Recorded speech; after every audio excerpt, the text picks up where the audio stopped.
Bonjour Potlatch. Bonjour. Bienvenue dans Studio 3. Merci. Oh, excusez-moi, j'ai fait un geste inutile. Il n'y a pas de souci. Donc là, quand on dit bonjour, on n'a pas besoin du micro, quoi. Bah si, du coup, ouais. Bonjour, Ouais, on va la refaire. Bonjour Potlatch. Bonjour. Bienvenue dans Studio 3. Merci. Comment se sont passés les enregistrements? Très bien, très bien. C'était épuisant, mais on s'en est bien sorti. Ouais, c'est ça, un peu peut-être. fatigant, Ouais. mais super, ouais. Ouais. Trop bien, bel accueil. Bon, on va rentrer directement dans le vif du sujet. Pourquoi vous vous appelez Potlatch? Potlatch, en fait, c'est au début du groupe, Florent, il nous a proposé d'utiliser une plateforme numérique sur Internet. Et du coup, elle portait ce nom-là. Et puis, quand on lui a posé la question, ça a eu un certain sens pour nous. Oui. En fait, j'avais créé cette plateforme pour mes élèves, parce que je donne pas mal de formations. Et l'idée, c'est de faire une plateforme d'échange où chacun peut amener ses propres expériences. Et puis, je pouvais partager mes cours, etc. Il y avait quelque chose d'assez libre, donc dans le don et le contre-don. Et c'est ça l'idée du potlatch, que c'est un mot chinook, en fait, des Indiens d'Amérique du Nord, qui signifie donner, et qui est à la base d'un système d'échange, voilà, vraiment, basé sur le don.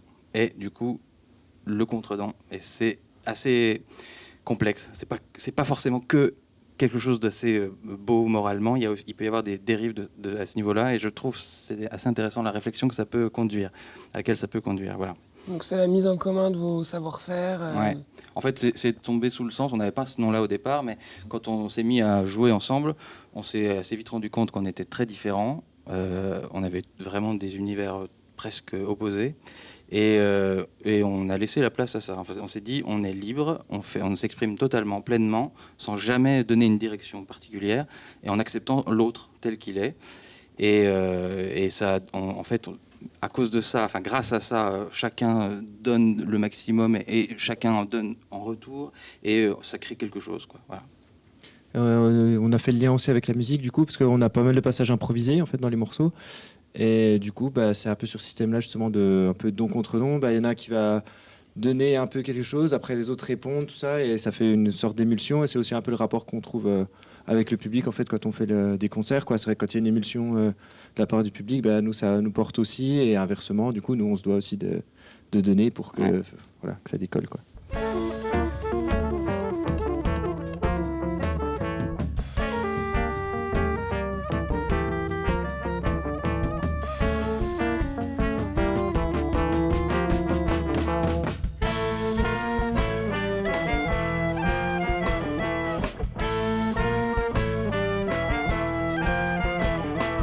Comment est-ce que vous vous êtes rencontrés? Au conservatoire, Oui. dans un atelier de jazz. Voilà, un atelier de jazz, ce qu'on ne fait plus du tout, de type de jazz qu'on ne fait plus du tout maintenant. Du coup. Oui, c'est ça. Et à partir du moment où on s'est rencontrés et qu'on a commencé à jouer ensemble, on a quitté l'atelier de jazz et on était bien ensemble. On a joué enfin, moi en tout cas, je joue beaucoup avec eux, pas beaucoup en dehors, alors qu'eux ont d'autres groupes quand même, mais voilà.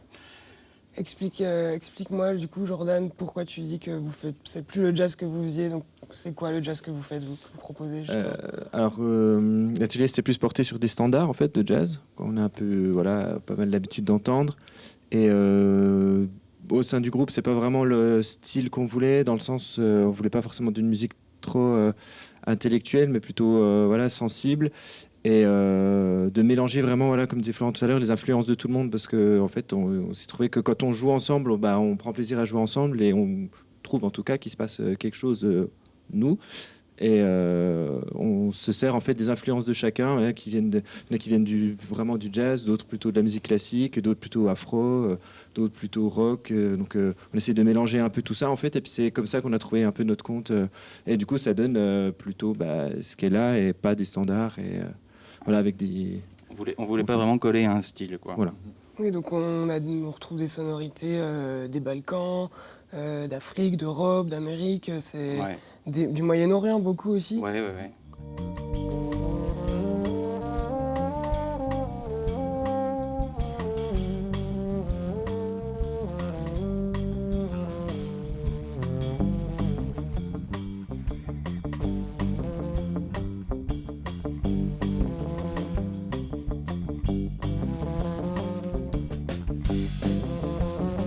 Constantin, tu tiens entre tes mains un instrument assez original. Est-ce que tu peux nous expliquer ce que c'est? Alors oui, en fait, c'est un serpent du fait de sa forme. Donc c'est un instrument qui a été inventé, on va dire, à peu près à la fin du XVIe siècle. C'est un peu anecdotique, on ne sait pas trop quand et tout, mais voilà, les plus anciens spécimens datent à peu près de cette époque-là. Alors en fait, c'était en bois recouvert de cuir, mais celui-là est en fibre de carbone, voilà. Donc en fait, il a disparu à peu près à la fin du 19e siècle, début 20e, quoi. Et ensuite, il a réapparu, puis il y a eu un serpentiste qui est pas mal, même beaucoup utilisé dans le jazz, c'est Michel Godard, et puis je trouvais ça chouette, du coup je me suis dit bon, je vais faire du serpent aussi, et puis voilà. Je crois que Florent, toi tu utilises aussi un instrument qui s'appelle le doudouk. Ouais, c'est ça. C'est un hautbois arménien, qui est, finalement, je pense que c'est un instrument que tout le monde connaît sans en connaître le nom, mais au moins c'est des sonorités qu'on entend pratiquement dans tout le cinéma maintenant depuis une trentaine d'années, je dirais, enfin une vingtaine, trentaine d'années. C'est un instrument qui accompagne toutes les scènes un peu nostalgiques, qui exprime vraiment quelque chose au niveau de peut-être de la souffrance du peuple arménien. Enfin, en tout cas, c'est évocateur. Ouais. Voilà. Effectivement, vos morceaux, notamment les deux que vous avez joués dans nos studios, il y a un côté très cinématographique à cette musique. On se projette assez rapidement dans des pensées. On en discutait tout à l'heure, un peu comme Ibrahim Malouf qui arrive vraiment à transporter à nous. Ça, c'est quelque chose sur lequel vous jouez vraiment Oui, la narration, c'est essentiel. Enfin, si on raconte pas quelque chose, on s'ennuie. Enfin, nous, hein. Moi, je m'ennuie, en tout cas.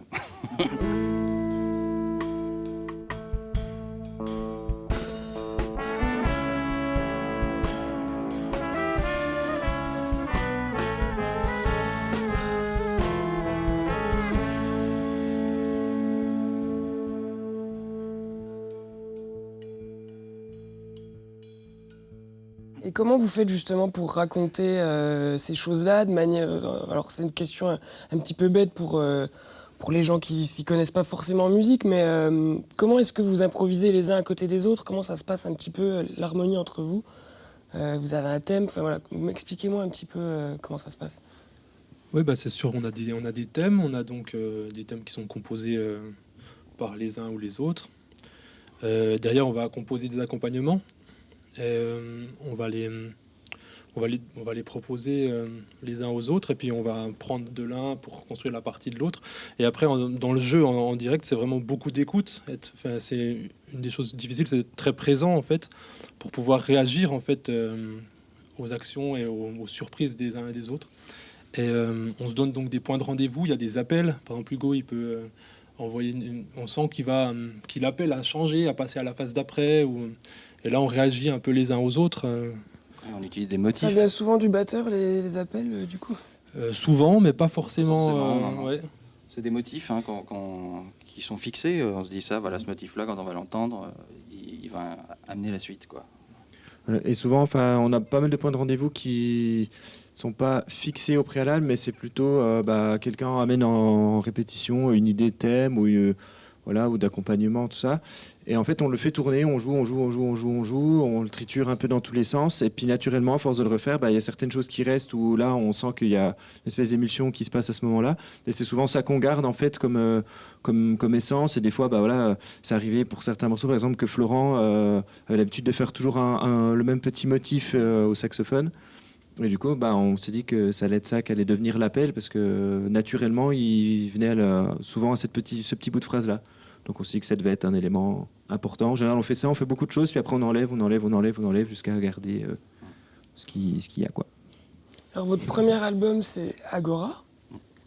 Là, les deux morceaux que vous avez faits, ils sont pas dans le dernier album. Non. Donc je suppose qu'il y a quelque chose qui arrive derrière. En effet, oui. On a le projet du second album qu'on enregistrera en août, normalement, voilà, au studio Le Zèbre. Et, à découvrir bientôt, donc. Ouais. Tout n'est pas fini, c'est Tout encore n'est pas encore fini. Merci beaucoup d'avoir répondu à mes questions. Merci à toi. Merci.